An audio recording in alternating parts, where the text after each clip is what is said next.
इसमें कुछ भी गलत नहीं कि जिसने कुछ कहा है उसे हम दोहराए। इंग्लिश में एक कथन है, मेरी कड़कड़ाहट को चुराना। उसका मतलब है, मैं नहीं जानता आपने सुना है या नहीं, जो मैं कहना चाहता वो पहले से ही किसी ने कह दिया, वो तो मेरी मुझे उसकी गर्जना मिलनी चाहिए थी पर किसी और को मिली। पर अगर आप नम्र हो तो आपको उससे कोई तकलीफ नहीं होगी, विचलन नहीं होगी। ये तो हमारे नम्रता की परीक्षा है। क्या आप वही बात दोहरा सकते हो जो किसी ने आपसे पहले कही है? और अगर प्रभु आपको बोझ देता है कि आपको कहना है, शायद लोगों की 2 बार सुनने की आवश्यकता है। क्या आप उस कहानी को जानते हो?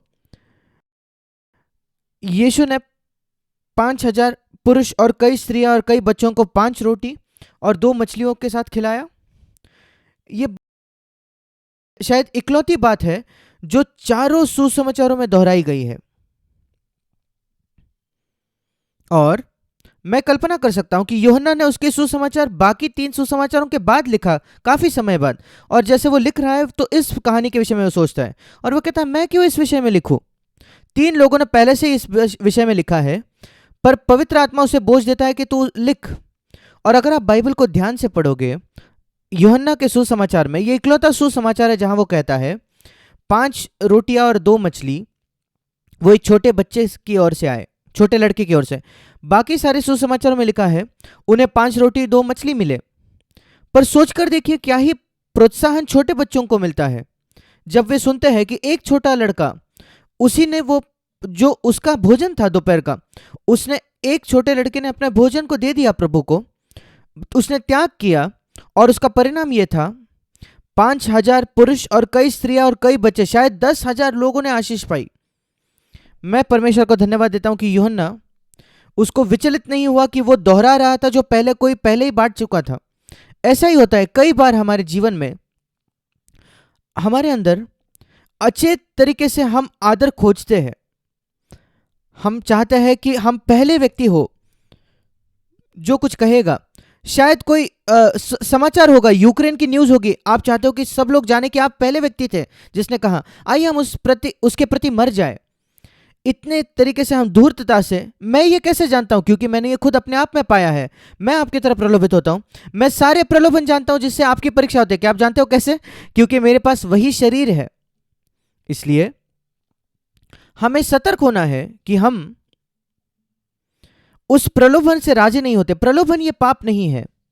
जब लिखा है यीशु मसीह कि हमारी तरह हर एक बात में वो परखा गया जैसे हम हैं, हमें विश्वास रखना है कि प्रलोभन पाप नहीं है, क्योंकि प्रलोभन उसने कभी पाप नहीं किया। यीशु मसीह को आत्महत्या तक की प्रलोभन हुई। क्या ही भयानक बात है ये। जब शैतान ने उससे कहा कि तू शिरोमणि से कूद जा मंदिर के, वो क्या था? वो आत्महत्या था। पर उसने कहा मैं ये नहीं करूंगा, यहां सीढ़ियां है, अगर सीढ़ियां है तो मैं क्यों कूदूं? वो कॉमन सेंस की बात थी। उसने करने से इनकार कर दिया। उसने परमेश्वर को प्रलोभित करने से इनकार कर दिया यीशु ने। ऐसी कई बातें हैं जहां हमें यह पहचानना है अंतर प्रलोभन और पाप के बीच का क्या फर्क है, ताकि हम अपने आप को दोष नहीं लगाते, अरे ये विचार क्यों मुझे आ गया। वो शायद विचार केवल एक प्रलोभन था, परीक्षण था। आपने उससे नहीं कहा, आप अपने हृदय के गहराई में नहीं चाहते, तो आपने पाप नहीं किया है। अगर आपको लगता है कि आपने थोड़ा उसका लुफ्त उठाया, आनंद उठाया, परमेश्वर से मांगे कि वो आपको क्षमा करे। बाद में आप उससे आनंद नहीं उठाओगे, धीरे धीरे आप ऐसे जगह आओगे जहां आप इनकार करोगे। मैं ये क्यों कह रहा हूं? क्योंकि मेरे शुरुआती मसीह जीवन में किसी ने मुझे स्पष्टता से नहीं सिखाया कि मैं अंतर करूं प्रलोभन और पाप में। मुझे याद नहीं मेरे जवानी के दिनों में किसी ने भी एक प्रचार किया हो ये प्रलोभन है, ये पाप है। और केवल तब जब मैंने याकूब की पत्री को पढ़ा, उसको उसका अध्ययन किया। अगर आप नहीं जानते तो कृपया वहां आइए, याकूब की पत्री पहला अध्याय। यह अच्छा है कि आप इसको जानें, प्रलोभन और पाप में क्या अंतर है, क्या फर्क है। और एक उदाहरण के साथ समझाया गया है जो हम सब समझ सकते हैं। प्रलोभन जो होता है या परखना, जो याकूब की पत्री पहला अध्याय 14-15 वचन, यहां लिखा है 15 वचन, फिर अभिलाषा गर्भवती होकर वो पाप को जनती है, और जब पाप बढ़ जाता है वो मृत्यु को उत्पन्न करता है। इसलिए एक स्त्री के को बच्चा नहीं हो सकता जब तक वो अपने आप को किसी पुरुष को नहीं दे देती। केवल उसके अंदर वो क्षमता है जो बच्चे को उत्पन्न कर सकती है, इसका यह मतलब नहीं। ये एक उदाहरण है, वो केवल प्रलोभन है, वो तो है। मैं कभी कभी इस उदाहरण का इस्तेमाल करता हूं। एक लड़की एक सड़क पर चल रही है, बहुत शुद्ध लड़की है वो, और वो देखती है एक बहुत सुंदर धनवान पुरुष, बहुत अच्छे से बर्ताव करने वाला, पर उसका नया जन्म नहीं हुआ है, और वो उसे बुलाता है अपने आप के पास, और वो बहुत ज्यादा आकर्षित होती है उसकी ओर। वो इतना अच्छा और अच्छे तरीके का एक व्यक्ति है, अच्छे बर्ताव का, पर वो अपने आप को उसे नहीं देती। पर वो आकर्षित जरूर हुई, और अगर आप उससे बाद में पूछोगे क्या तुम आकर्षित हुए उस लड़के के प्रति, हाँ, गहराई में अगर मैं देखूं तो सचमुच वो है प्रलोभन। क्या उसने बच्चा उत्पन्न किया? नहीं, क्योंकि उसने नहीं कहा। इसने मेरी बहुत सहायता की है मेरे अपने जीवन में। ये सत्य जो मैं बहुत ज्यादा आकर्षित होता हूं किसी के प्रति, ये बिल्कुल वैसा है कि वो लड़की उस पुरुष के प्रति आकर्षित होती है, पर उसने नहीं कहा मैं अपने आप को उसे नहीं दूंगा। केवल जब वो अभिलाषा गर्भवती होती है फिर पाप का जन्म होता है। मैं इसलिए ये कह रहा हूं, अगर आप अपने आप को अपराधी महसूस करते हो या खुद पर दोष देने की आपकी समस्या है, तो मैं पाता हूं कई विश्वासी ऐसे हैं, ऐसे लोग हैं बाकी कलीसियाओं में जो गंभीर भी नहीं है पाप पर विजय पाने के विषय में, उन्हें कोई फर्क नहीं पड़ता, यह संदेश उनके लिए नहीं है, क्योंकि उन्हें कोई खुद पर दोषी नहीं महसूस करते। जब वो गिर जाते वो कहते मसीह का लहू मुझे शुद्ध करेगा। मसीह का लहू उनके लिए नल के पानी समान है। ऐसा क्यों कि हमें इतनी तकलीफ नहीं होती कि हमारे हाथ गंदे हो जाते हैं कैंसर की तुलना में, क्योंकि कैंसर इतने आसानी से नहीं निकलता, पर जब हमारा हाथ गंदा हो जाता है 10 दिन मैं जाकर धो सकता हूं, पानी इतना सस्ता है। और अगर मैं 10 बार पाप करता हूं, मैं कहता हूं कोई फर्क नहीं पड़ता, क्योंकि मैंने मसीह के लहू को नल के पानी जैसा उस समझा है। मैं उसे, जैसे पतरस कहता है, सारे सोना चांदी से भी अधिक बहुमूल्य नहीं जानता है संसार के। जो लोग उन ऐसा बर्ताव करते हैं, उनके लिए कोई संदेश नहीं है मेरे पास, पर हमारे लिए जो इस कलीसिया में बहुत ज्यादा गंभीर है, जो सचमुच एक विजय का जीवन चाहते हैं, हम अपने हृदय में इतना अपराधी महसूस करते हैं क्योंकि हम आकर्षित होते हैं किसी गलत बात के प्रति जो हम जानते हैं गलत है। मैं आपको उससे छुड़ाना चाहता हूं। मेरा विश्वास है कि हमें उसका विरोध करना है, हमें अनुमति नहीं देना है कि वो विचार हमारे मन में रहे, पर यह सत्य कि आप आकर्षित होते इसका यह मतलब नहीं कि आप पाप कर रहे हो। जैसे मैंने कई बार कहा है, खुद पर दोष लगाना, खुद पर अपराधी महसूस करना, ये नो एंट्री की सड़क है, कभी उसमें अंदर नहीं घुसना। मैं उस सड़क में जाता था क्योंकि शुरुआती दिनों में, क्योंकि किसी ने मुझे बताया नहीं। जो प्रचार करते थे कभी उन्होंने खुद पर दोष लगाने के बारे में प्रचार नहीं किया। मैं हमेशा प्रचार करता हूं कि वो नो एंट्री रोड है। दूसरा नो एंट्री का रास्ता है निराशा। परमेश्वर की इच्छा नहीं है कि हम निराश हो, चाहे कुछ भी क्यों ना हो जाए। हमें विश्वास करना है कि परमेश्वर के पास कोई ना कोई तरीका है कि वो हमें उससे ले जाए। और मसीह जीवन का रहस्य यह है कि हम यीशु की ओर देखें, और जब हम यीशु को देखते कि वो सारी बातों में परखा गया, बिल्कुल जैसे हम परखे गए। एक प्रलोभन हमें होता है जब हम बीमार होते हैं, और यह दूसरी बात है जो मैं कल्पना करता हूं, प्रभु मैं कभी कभी बीमार होता हूं। क्या आप कभी बीमार थे अपने जीवन में प्रभु यीशु? मैंने कहा ठीक है, मैं बाइबल को पढ़कर देखूंगा। कुछ लोगों के लिए यह ब्लास्फेमी है, यह संभव ही नहीं है कि यीशु कभी बीमार हो सकता है, यह सोचना, क्योंकि उन्हें लगता है कि बीमारी मतलब आप पापी हो। यीशु पापी नहीं था। क्या वो सोता था? क्या वो थकान महसूस करता था? क्या वो कभी बहुत ज्यादा थक जाता था? क्या उसका पसीना कभी आया? वो तो इतना उसको पसीना आया कि वो लहू के समान उसका पसीना होने लगा गत्सेमनी के बाग में। वो बिल्कुल मनुष्य था, ये याद रखें। वो ज्यादा बहुत बहुत मनुष्य था। और यशायाह 53 में लिखा है यीशु के बारे में, 3 वचन, वो तुच्छ जाना जाता और मनुष्य का त्यागा हुआ था, वो दुखी पुरुष था, रोग से उसकी जान पहचान थी। इंग्लिश में लिखा है दुख से। और अगर आपके बाइबल में मार्जिन है या नीचे जो लिखा होता है हिंदी बाइबल में, मार्जिन में ऐसे शब्द लिखे जाते हैं जो असली इब्रानी भाषा में लिखा था। जो अनुवाद करने वाले, उनके पास हिम्मत नहीं थी कि वो लिखे। और यहां लिखा है रोग शब्द, जो जिसका सही प्रयोग हिंदी में किया गया है, वो रोग से परिचित था, वो बीमारी से परिचित था अपने जीवन में। पर इंग्लिश में जब वो अनुवाद कर रहे थे, उन्होंने कहा नहीं नहीं, ये तो नहीं हो सकता, ये हो ही नहीं सकता, यीशु बीमार होना ये तो पाप है। और इसलिए उन्होंने वहां इंग्लिश में दुख लिखा है, बल्कि हिंदी में बीमारी है, और वो शब्द वापस भी आता है। चौथा वचन, निश्चय उसने हमारे रोगों को सह लिया, इंग्लिश में वहां भी दुख लिखा है। उसने क्या सहा? हाँ, ये अद्भुत फायदा है कि हम बाइबल की तुलना बाइबल के वचनों से कर सकते हैं। क्या आप जानते हो ये वचन यशायाह 53:4, देखिए वहां लिखा है कि उसने हमारे रोग उठाए, रोगों को सह लिया। ये मत्ती 8 में इसका उल्लेख है वापस से। यहां मत्ती कहता है, जिसने किंग जेम्स के जो अनुवादक थे उनका नहीं सुना जब वो सुसमाचार लिख रहे थे 2000 वर्षों पहले, उसने ये लिखा उस वचन के विषय में, जब यीशु ने बीमारियों को चंगा किया, बीमारों को, मत्ती 8:16, उस शाम के समय संध्या बहुत से लोग आए जिनके पास दुष्ट आत्माएं थे, उन्हें निकाला और सब बीमारों को चंगा किया। मत्ती 8:16 अंतिम भाग, ये ताकि वो वचन 17 वचन जो यशायाह भविष्यवक्ता के द्वारा कहा गया था यशायाह 53:4 में, उसने आप हमारी दुर्बलताओं को ले लिया और हमारी बीमारियों को उठा लिया। और वो है, उसने क्या लिया? उनकी बीमारी। और वो यशायाह 53:4 में लिखा है कि वो हमारे रोग, इंग्लिश में दुख लिखा है पर हिंदी में रोग लिखा है, और वो जो शब्द है रोग, वो रोग ही है। वो रोग से जान पहचान थी उसकी, बीमारी से। ये एक बहुत बड़ी प्रोत्साहन है मेरे लिए जब मैं बीमार होता हूं। मुझे याद है एक बार जब हमारे बच्चे बहुत छोटे थे, बहुत पहले, शायद 50 वर्षों पहले या तभी कोई समय है, मुझे एक सिर दर्द था, बहुत तीव्र सिर दर्द। मामूली सिर दर्द ठीक था पर यह बहुत ज्यादा तीव्र था। मैंने कहा, प्रभु क्या कभी आपका सिर दर्द होता था? और फिर मुझे समझ में आया कि हाँ, उसको भी सिर दर्द था। फिर उसने कैसे प्रतिक्रिया दी? अगर यीशु ने कभी सिर दर्द नहीं था, आप जानते हो प्रलोभन ज्यादा तीव्र हो जाता है जब आपको सिर दर्द होता है। और मैंने कहा, प्रभु ये सिर दर्द क्यों? और यह बहुत दिलचस्प है कि प्रभु ने मुझे क्या उत्तर दिया 45 वर्षों पहले लगभग। उसने कहा, मैं तुम्हें प्रशिक्षित करना चाहता हूं कि तुम एक विजयी व्यक्ति बनो। जब तुम्हारे बच्चे तुम्हें चिढ़ दिलाते हैं और तुम उस पर विजय पाते हो, यह अच्छी बात है। अब उस परीक्षा में आप उत्तीर्ण हो गए हो, आप पास हो गए हो। अब मैं ऊंची कक्षा में तुम्हें ले जा रहा हूं जहां तुम्हारे बच्चे तुम्हें चिढ़ दिलाएंगे जब तुम्हें एक सिर दर्द है।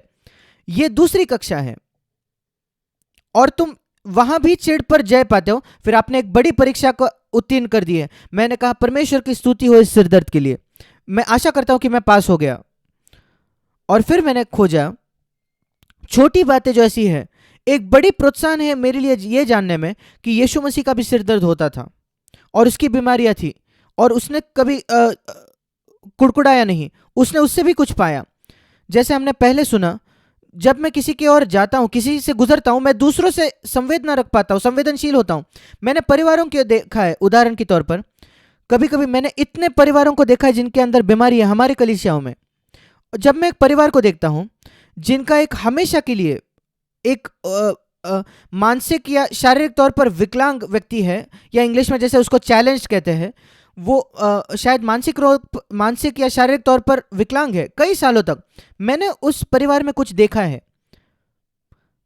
सारे जो बाकी बच्चे होते हैं उस परिवार के, वे बहुत ही कोमल हो जाते हैं, संवेदनशील होते हैं, दयावान होते हैं, क्योंकि वे बड़े हो रहे हैं एक भाई या बहन के साथ जो विकलांग है। हर दिन उनका जो गुण चरित्र है वो बढ़िया होता है, क्योंकि एक विकलांग बच्चा है उस परिवार में। ये वो बहुत अलग होते हैं उस परिवार में जहां सब लोग बहुत होशियार है, बहुत कुछ हासिल किया है, महान बातें। मैं ये नहीं कह रहा कि वो कोमल नहीं हो सकते, दया नहीं कर सकते, पर उनके लिए ज्यादा बड़ी एक लड़ाई है। हम सबको कोमल होना है, दया होना है, पर बहुत अद्भुत है ये देखना। ये एक चीज है, जब हम परमेश्वर के सामने खड़े होंगे हम बहुत आश्चर्यचकित होंगे कैसे प्रभु ने इन सारी बातों का इस्तेमाल किया। मुझे याद है एक बार मैं एक कॉन्फ्रेंस में, मेनोनाइट्स के कॉन्फ्रेंस में मैं साझा करने वाला था, संदेश देने वाला था साउथ कैरोलिना में कई वर्षों पहले। और मैंने वहां लोगों से पूछा, मैंने कहा, क्या आपका यह विश्वास नहीं है? सबसे पहले मैंने देखा वहां कई बच्चे थे जिनको डाउन सिंड्रोम, जो एक मानसिक बीमारी जैसी है, उनको डाउन सिंड्रोम था। कई छोटे छोटे बच्चे, उनको डाउन सिंड्रोम था, और ऐसे कई संख्या थी बच्चों की उस कांग्रेगेशन में। मैंने वहां देखा और मुझे सचमुच उनके लिए एक तरस आया, दया मुझे महसूस हुई।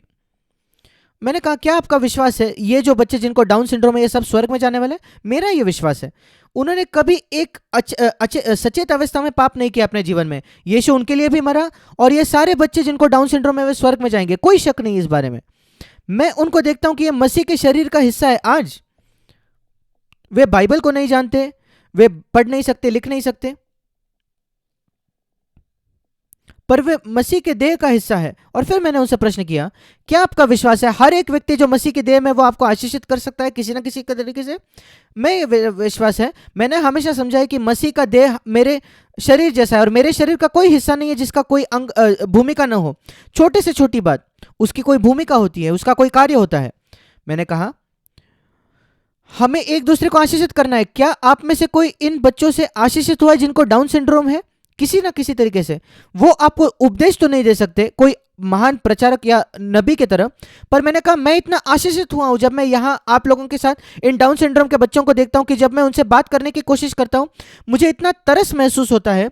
और मैं इतना कठोर व्यक्ति हूं क्योंकि मैं आदम का संतान हूं। मैं बहुत आभारी होता हूं कि जब मेरे हृदय में तरस आती है मुझे कोमल बनाता है। ये जो बच्चे हैं डाउन सिंड्रोम के बच्चे, ये निरंतर मुझे कोमल बनाते हैं।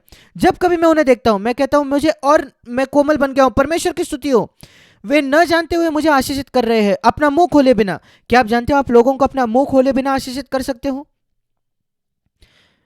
यीशु सारी बातों में परखा गया जैसे हम परखे जाते हैं। और एक चीज जो मैंने प्रभु से मांगी है कि वो मुझे दिखाए, वो है, प्रभु आपके जीवन के 30 वर्षों में वो कौन सी बातें थी जिनसे आप प्रलोभित होते थे? बचे हुए जो 3.5 वर्ष है आपके, मैं जानता हूं सारी बाहरी बातें जो आपने की वो अद्भुत है, वो बड़ी प्रोत्साहन भी है जो हम सुसमाचारों को पढ़ते हैं। पर मैं यूहन्ना उसके 21 अध्याय में पढ़ता हूं, ये अद्भुत वचन है वहां। यूहन्ना 21, ये सारे सुसमाचारों का आखिरी वचन है। चारों सुसमाचार और चारे सुसमाचारों में से ये अंतिम वचन है। जब उसने पूरे यीशु के जीवन का वर्णन किया 4 सुसमाचारों में, अंत में वो कहता है 25 वचन में, यूहन्ना 21-25 वचन, और भी बहुत से काम है जो यीशु ने किए। अब कृपया याद रखें, पवित्र आत्मा कभी भी बढ़ा चढ़ा कर नहीं कहता। आपको यह विश्वास करना है ये वचन पढ़ने से पहले। यूहन्ना कहता है पवित्र आत्मा के द्वारा, यदि वे एक एक करके लिखे जाते तो मैं समझता हूं कि पुस्तकें जो लिखी जाती है वे संसार में भी नहीं समाती। कितनी पुस्तकें हैं ये? कितनी पुस्तकें इस संसार में हो सकती है? हाँ, वो कहता है कि मैं समझता हूं, वो अपने अपने विचार व्यक्त कर रहा है, पर वो 2 या 3 किताबों की तो बात नहीं कर सकता होगा। शायद हम मानेंगे 1000 किताब, लाख किताब, बड़ी संख्या, वो बात है। ये कौन सी बातें हैं अगर एक एक करके विषय लिखी जाए? वो क्या ज्यादा चमत्कार होते? क्या ज्यादा दुष्टात्माएं जो उसने निकाली? नहीं, ऐसे तो बहुत कुछ लिखा है सुसमाचारों में, जहां लिखा है कि सब कोई चंगा हो गए। 2 या 3 जगह लिखा है जो कोई वहां था सब चंगे हुए। उससे महान बात क्या हो सकती है? हर एक दुष्टात्मा जिससे वो मिला वो सब दुष्टात्माएं निकल गई। क्या आप जानते हो कौन सी बातें लिखी गई है डिटेल में? अगर लिखी जाती तो, जो नहीं लिखी गई है, यीशु मसीह ने क्या किया उसके पहले 30 वर्षों में, उसके जीवन के पहले 30 वर्षों में, उसने कैसे समर्पण किया उसके माता पिता यूसुफ और मरियम के प्रति।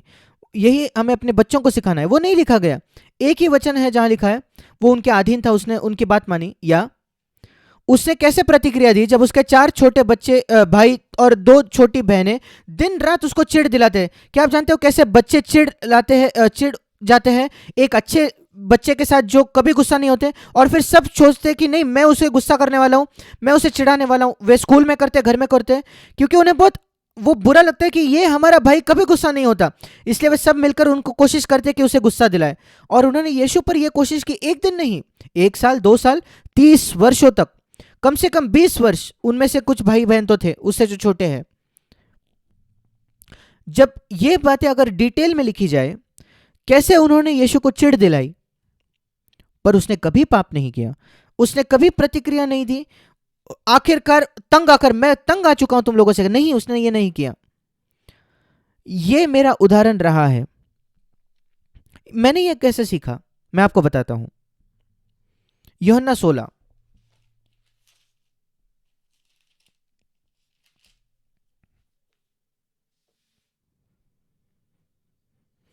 यहां लिखा है, यूहन्ना 16 में 12 वचन। यहां ऐसे ही वचन है, मेरे पास तुम्हें कहने के लिए और बातें हैं जो तुम अभी सह नहीं सकते या समझ नहीं सकते अभी। मैं तुम्हें वो सारी बातें कहना चाहूंगा, यीशु कहता है, जिससे मैं प्रलोभित हुआ मेरे जीवन के पहले 30 वर्षों में, पर तुम उन्हें अभी नहीं समझोगे।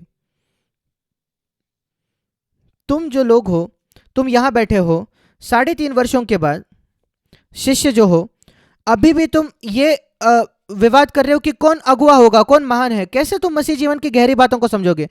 कोई फायदा ही नहीं कि हम बालवाड़ी के बच्चों से बड़े गणित की बातें करें या भौतिक शास्त्र या विज्ञान की। वे सीएटी कैट बीएटी बैट सीख रहे हैं। शिष्य ऐसे थे क्योंकि वे अभी भी वाद कर रहे थे कि सबसे महान कौन है। कई जो कनिष्ठ विश्वासी है हमारे कलीसिया में, वो भी इसके नहीं खोजते। वे इतने नीचे निचले स्तर पर थे। एक कारण यह था कि उनके अंदर पवित्र आत्मा नहीं था। उसने कहा कि तुम ये सह नहीं पाओगे, यीशु कहता है, पर एक दिन जब पवित्र आत्मा आएगा, 13 वचन, यूहन्ना 16:13, तब तब आप पूरी तरीके से सबसे महान होने से खोजना छोड़ दोगे। आप छोड़ दोगे। मेरा यह विश्वास है, पवित्र आत्मा से भरने का यह एक चिन्ह है। आप कभी सबसे महान व्यक्ति होने की नहीं कोशिश करोगे कलीसिया में। अगर आप अभी भी खोज रहे हो कि आप सबसे महान हो, जाने माने जाना चाहते हो चर्च में, मैं मेरे पास एक ही सलाह है, आप खोजे कि आप वास्तविकता में पवित्र आत्मा से भर जाए। मैं आपको सामने सामने कहना चाहता हूं, आप नहीं भरे हो। आप उन शिष्यों के जैसे हो जो पेंटिकॉस्ट के दिन के पहले, आप अभी भी कलीसिया में महान होना चाहते हो। आपको बहुत लंबा सफर काटना है, पर आप जल्दी वहां पहुंच जाओगे अगर आप पवित्र आत्मा से भर जाओगे तो। मेरा विश्वास है कई मसीह जो हमारे कलीसिया में बैठे हैं, सीएफसी कलीसियाओं में भी, वे निरंतर हर दिन पवित्र आत्मा से नहीं भरते। वो उनकी मूलभूत समस्या, उनको ज्यादा संदेशों की जरूरत नहीं, उन्हें यूट्यूब पर जाकर ज्यादा संदेश सुनने की जरूरत नहीं, उन्हें पवित्र आत्मा से भरने की आवश्यकता है। पवित्र आत्मा आपको सारी सत्य में ले जाएगा। और यहां लिखा है एक बात जो वो करेगा, एक बात, ये वचन मैं आपको कहना चाहता था, 14 वचन का अंतिम भाग, जो मेरा है वो मेरी बातों से लेकर तुम्हें बताएगा। इंग्लिश में लिखा है तुम्हें प्रकट करेगा। ये वो नहीं है जो सुसमाचार में लिखा है, उसके लिए पवित्र आत्मा की जरूरत नहीं। वो तो अविश्वासी भी पढ़कर जान सकता है कि यीशु ने बीमारों को चंगा किया, दुष्ट आत्माएं निकाली, उसने भीड़ को खिलाया, वो पानी पर चला। आपको तो नया जन्म की भी आवश्यकता नहीं ये जानने के लिए। फिर पवित्र आत्मा क्या डिस्क्लोज करेगा, क्या आपको बताएगा, प्रकाशन देगा। यीशु ने 30 वर्षों में क्या किया, पहले 30 वर्षों में उसने पैसे से कैसे व्यवहार किया, एक जब वो बढ़ा ही था उसने अपना व्यवसाय कैसे चलाया, जब वो लोगों से बर्ताव करता था, उसको खरीदना पड़ता था, बेचना पड़ता था, उसको लकड़ी खरीदनी पड़ती थी, टेबल कुर्सियां बनानी पड़ती थी और देना पड़ता था।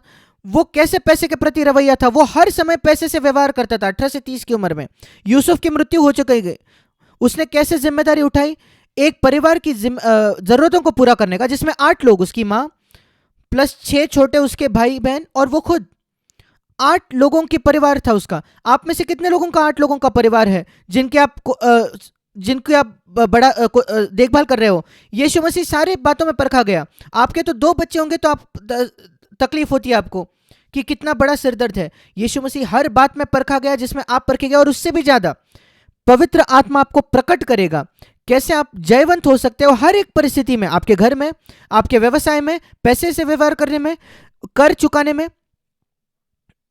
जब कोई आकर कहे क्या तुम्हारा गुरुजी टैक्स भरता है, कर भरता है, उसने दे दिया हर एक बात। और उससे भी ज्यादा जो अंदरूनी बातें थी, उसके अंदरूनी रवैये लोगों के प्रति, जब लोग उसे उकसाते थे, भड़काते थे, जैसे मैंने कहा बीमारी में उसकी क्या रवैया थी अलग अलग परिस्थितियों में।